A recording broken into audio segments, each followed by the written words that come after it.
Praise the lord. ఈరోజు దేవుని మాట కీర్తనలు 2:8.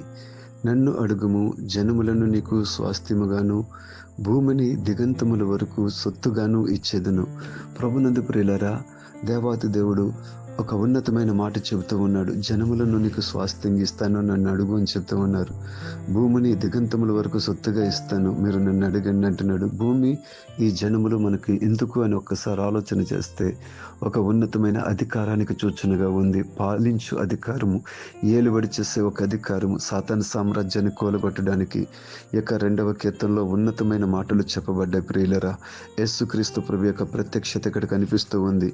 యేసు ప్రభుకి వ్యతిరేకంగా పోరాటం చేయాలని భూరాజులు ఏకీభవించి ఆలోచిస్తున్న ఆలోచనలు ఇక్కడ వ్రాయబడ్డాయి. దేవాతి దేవుడు మనల్ని ఎన్నుకున్నాడు. మనము ఆయనకు ప్రియమైన పిల్లలంగా ఉన్నాం. ఆయనతో పాటు తప్పకుండా ఒక గొప్ప అధికారాన్ని దేవుడు ఇస్తూ ఉన్నాడు. God bless you.